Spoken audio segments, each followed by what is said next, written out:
It's at 7 o'clock. We'll call this meeting to order. All members present with the exception of Susan Emery. So if we please all rise for the Pledge of Allegiance. I pledge allegiance to the flag of the United States of America and to the republic for which it stands, one nation, under God, indivisible, with liberty and justice for all. And while we're standing, if we could observe a moment of silence in memory of Rory Murphy.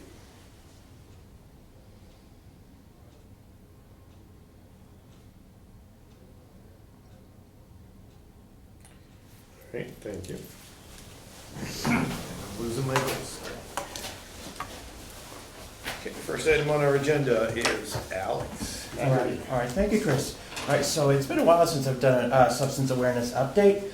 So here's one. So here it is. All right, so for this meeting's substance awareness update, I just want to share some top 10 tips for teens to follow in order to help prevent substance addiction as provided by the National Council on Alcoholism and Drug Dependence.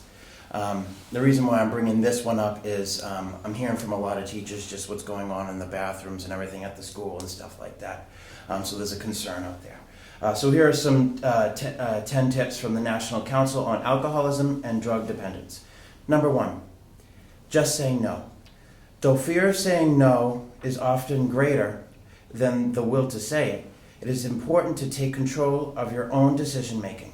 Do not let others make your decisions and affect your future. Number 2, avoid peer pressure by forming connections with friends. By forming connections with other friends. Even if you believe you can be friends with people who are experimenting with drugs or alcohol and not be affected, you may be wrong. Peer pressure is strong, and you should surround yourself with positive influences to avoid succumbing to it. Number 3, bond with parents or other adults. Find someone close to you on whom you can rely to share personal experiences and you can offer insight. That one is extremely important. That's definitely when I'm talking to a lot of people who've been through recovery, and it's good to always to have someone to lean on to someone to talk to reach out to. Number 4, spend time doing things you love. Instead of seeking substance use out of boredom, keep busy doing things you love. Keep your life free with the complications substance abuse can cause. Number 5, follow family rules. It is so important to talk things over with your parents or guardians when you are feeling like you want to experiment with drugs or alcohol, especially as you gain your independence and begin making decisions for yourself. Substance abuse can negatively affect your relationships with your parents. This is another thing. I've seen this throughout my family, my distant family, and seeing things. Granted, I come from a very big family anyway, so nobody's really distant. But just seeing this, it's important to connect with your family. Number 6, get informed. Educations about the effects of drugs and alcohol can help you make informed decisions. Avoid misconceptions and lack of sources, and opt for reliable sources for information as there are many available.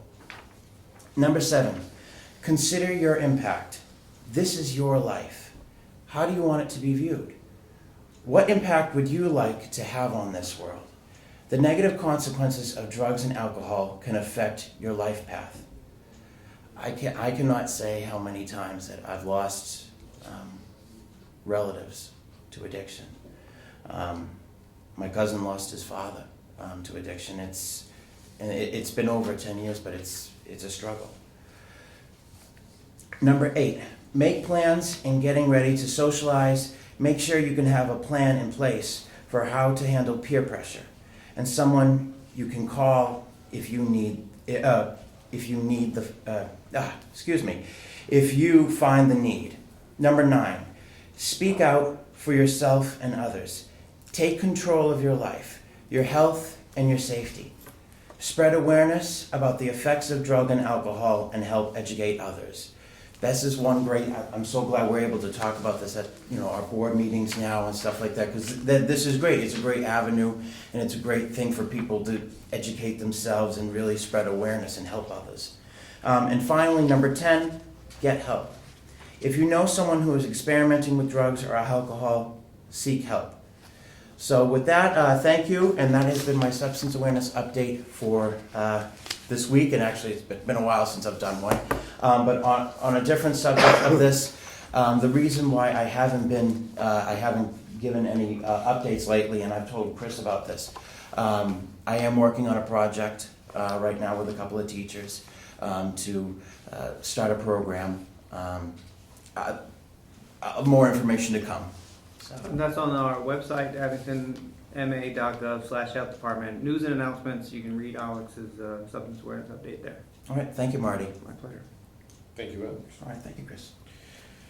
Okay, next item on our agenda is adoption of minimum standards for retail sale of tobacco and electronic nicotine delivery systems. Whew. Okay, are we ready? The ever-evolving nicotine and electronic delivery system regulation. So this will supersede what we already had in place, and will it's already taken effect, and some changes are going to take effect in June 1st. The minimum age requirements are changing. There's a lot of things in there, and it's simply, this is the state's minimum, so adopting it will say this is what we're going to do, and if there's any changes to make things more stringent, then we'll have to put those on another agenda and discuss those, and then pass those, you guys know what I'm talking about. But Yeah. Those are the state's rules, those are the ones, that's it. Did everybody read them? If you haven't had a chance to read them yet, it is a lot, it is ever evolving. There's a memo on top that actually changes some things in the recently changed minimum standards, the 665.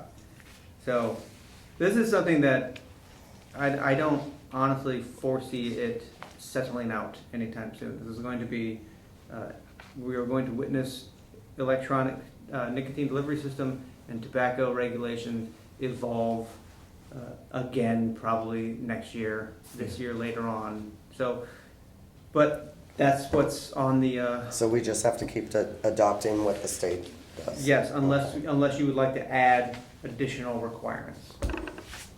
So do we need to change what we already had? Well, Like it other, already happens because Yeah. we have to, a minimum, Right, we have but- to adopt the state, but no. will so just- we don't have to do something like write up something that is this. But, No, okay. it will just be that you vote to adopt, and I will post on our website that these are Abington state adopted regulations for the 665. So I'll make a motion to adopt the state's 105 CMR 665 minimum standards for retail sale of tobacco and electronic nicotine delivery systems. I'll second.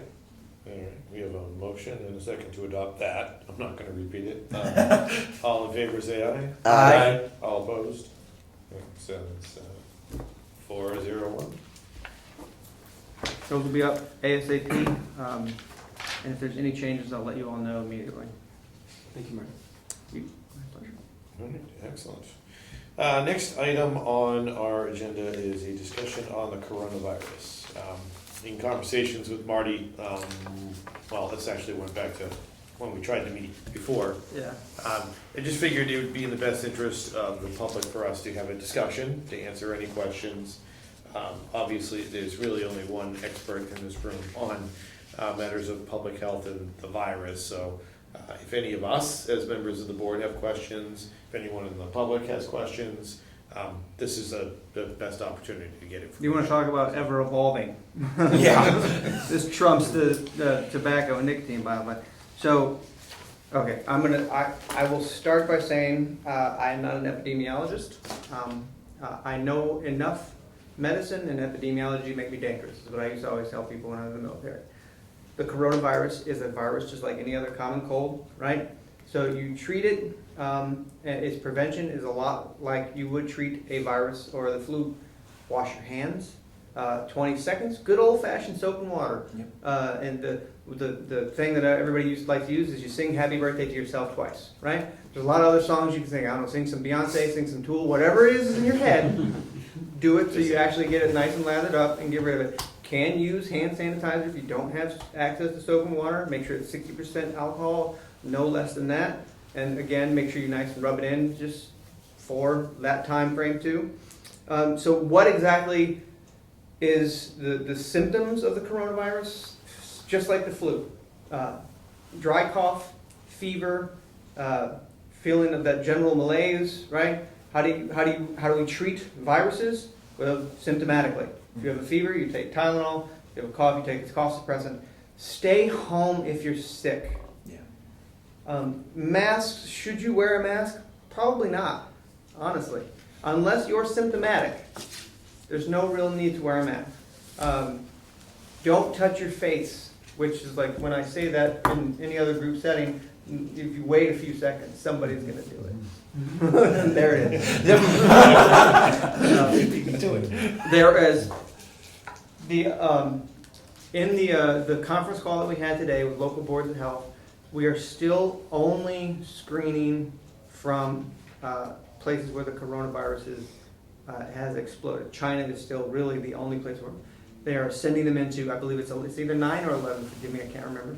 Airports, and Logan is not one of them. So any flights from those places are being diverted to the airports that have the infrastructure to support screening every passenger coming from there. Is that going to expand? Probably. But what worries me most is the misinformation. There's no, should you be concerned? Of course you should be concerned. It should be somewhere in between, flu and some other problem, right? It's like, it should not be ignored, but basic common sense precautions. Washing your hands being the number one. Staying home when you're sick. Cover your mouth when you cough. Common sense, rules of the road type stuff. Anybody got any questions about that? Like this, everything I know I'm getting from the CDC and from the Massachusetts Department of Health, and I cannot recommend enough that if you're getting information from there, it is the most accurate you can find. Please avoid asking your friends' aunts or something like that, uncles. Please make sure your information is coming from a source that is reputable and knows what they're talking about. Even I highly suggest that everybody go to the website and fact check me. I will not be offended, and you should. But just know that in Abington we have not had any active cases of COVID-19. We've had some travelers, but everything's been fine. We have no cause for concern. If we treat this intelligently and act decisively when we have the problems, I don't think we're going to have any issues outside of normal day-to-day business. And I mean, I could talk about emergency preparedness, but I don't think we're there yet. But so that, please. Thank you, and thank you for putting this meeting on Facebook. So I'm sorry there's not more people here. You'd think there would be. But I actually reached out to Commissioner Schaefer today to ask what he was doing, if there's any preparation in the school, and are they talking about it, because they are in health class. And he said the same thing that you just did, cited the sources, the CDC, the World Health Organization, NIH. Be careful of the information going around. You mentioned, you alluded to emergency preparedness. Mm-hmm. Is there talk in the school of testing or potential sending kids home for a week, or is that just too soon? It's just too soon for that. Okay. It's the school. I've had quite a few conversations with Peter over the last week about this too, because we just had some students return from a trip from Europe. From Italy. Yeah. They were in Greece. In that area. Yeah, and they landed in Italy briefly and came back over here. And we actually reached out to the state epidemiologists to make sure that there was not any extra precautions we need to have for the students coming back, and they agreed that there was none, because Italy wasn't even on the in the global stage. So, would we start testing if it was a large outbreak of some type of virus-like symptoms? Of course, but that would mostly be spearheaded by the state's epidemiologists when the samples start coming back from labs. We will never test here. We don't have the healthcare. We don't have the rooms to do the any of that stuff. So it would go to the hospitals to do that testing, and then there's more than one positive. Well, our phones would be ringing off the hook, and we'd be, okay, so what's next? Cleaning the schools, those sending students home. Then you start. You always in the military. You always think of the red, right, and act in the yellow, right? Think of the red. What's worst case scenario? Okay, but what are we doing right now to make sure we don't get there? So that's kind of like where we're at, right? I'm aware of the possibilities, but there's nothing extra we should be doing right now than the things we're doing. Practicing basic common sense, using good hygiene practices. The custodians use cleaning products that are known to kill the vast majority of coronaviruses. I'm sure there's some that I don't know about that it wouldn't kill, because that's just the nature of the beast. But we're doing the things that we're supposed to be doing in the yellow right now, if that makes sense. What is the best way for citizens to keep informed? CDC? Go to the school's website for local stuff. On my website, on our website, the Abington Health Department, abingtonma.gov/health. It'll pop right to it. News and announcements, there's all the links to the CDC's and MDPH's most up-to-date websites. Okay.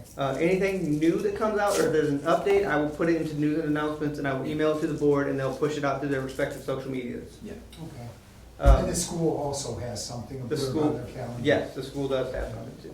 And the school has great school nurses. Mm. I get to talk to them all the time for other reasons, and I know that the students are in good hands, Mm-hmm. at least in my opinion. Thank you. Yes, sir. Yeah. I hope that answered most of your questions. It did. You don't know what questions to ask in a time like this. You just I will. hope everyone's My top email's of on the website, Mhm. and my phone number's on the website, and I think I might have a card. I'll give it to you afterwards. If you think of one, you can give me a call. it. Thank you. Yes, no problem. And there was only one person who was treated or screened for corona, correct, in Boston? So one person was positive in the Boston Yeah. area. See, this is where their travelers come back, yes. So when you say screening, are they? Okay, tested positive, that's what I meant. Yes, there's one that I know of, right? So if there's travel, then they're put under a self-quarantine for 14 days. If they're asymptomatic, they can go back to work or back to their life after that. Okay. I know there's been quite a few of those. Yeah, no, but those have been out in California and Washington. No, those have but- been in state too. Oh, in state? We've had travelers come back from state, Okay. had cleared and gone about their day. Okay, I thought it was just the one that was just positive. Yeah, just one positive. Okay, just one positive, okay. That I'm aware I'm of. jumping around. But that could have changed in the last couple minutes. Yeah. So I don't want to say that we've only had one positive, don't worry about it, that we know of right now. Let's keep it that way. That will, with some good luck and good hygiene practices and the good infrastructure to kind of handle these problems. And a lot of us might get it and not even notice, because it could be, you could just brush it off like a common cold, right? The people that you have to worry about, nursing homes, anybody with compromised immune systems, the very young who have not got all of their immunizations, don't have a built-up immune system yet. Yeah, so go get your flu shots, not too late. Sorry, I rambled. Oh, no, it's perfect. All right, anybody else have any other questions on the coronavirus? No. All right, next agenda item is UMass Boston nursing student COA presentation dates. So this gives me great joy. Every now and then we get nursing student interns, we'll get, public health student interns. We have a great nursing student intern now. She will be giving presentations I just got these dates, but I didn't get them up in time for the agenda, so forgive me. The Council on Aging will have a couple of nurses student over there doing a presentation during the Thursday lunch on March the 12th. And apropos of our earlier discussion, they will be talking about flu and COVID-19, which is the coronavirus.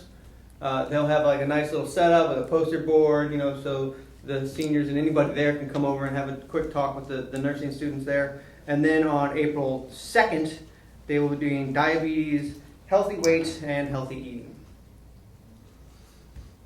And she will also be, when you come into the building on our hallway over there, the big display case? Yes. We're updating that. And that's her other project that the nurses are doing for her. So that's like, Cool. I love that stuff. That's pretty awesome. She's here all day Thursdays if you guys want to come in and say hi. All right, and the last item on our agenda is the plastic bag ban video discussion. So we're working with Abington Cam to do another one of those videos like we did for composting. So I'm just looking for a little on-camera time for the Board of Health. Yeah. I forgot to email, What do you mean? So we'd like do so they have this thing called, they have this, we can do our own Board of Health presentation on the plastic bag. We can do they have this community chat show that I can't remember the guy's name. Kevin Tachi. Thank you. No. You would know. Thank you. We worked with Kevin and Angela, my Rico, to put that video together because April 1st is coming quick. Yeah. I'd like to get it out in the next couple of weeks. True, he's already started. Yeah, true, did start. Some of the, and then the phone calls are going to increase as we get closer, so I wanted to get that out and about to everyone in town. So if anybody would like to be on camera discussing the plastic bag ban, I guess I do theater, I guess I'll do it. I do too, but. Oh, that's right, that's right. so contact Angela. Yes, let me know, let Angela know, we'll get you, I got a face for radio. I mentioned to her before when she's gonna do a video that we should do like a Troy McClure. I think that's a brilliant idea, and I I think fully it- support any Simpsons related material. Oh, yeah. Yeah, lighten it up a bit. Oh, there you go. You might remember me from. Exactly. Such presentations as, don't use a plastic bag in Abington.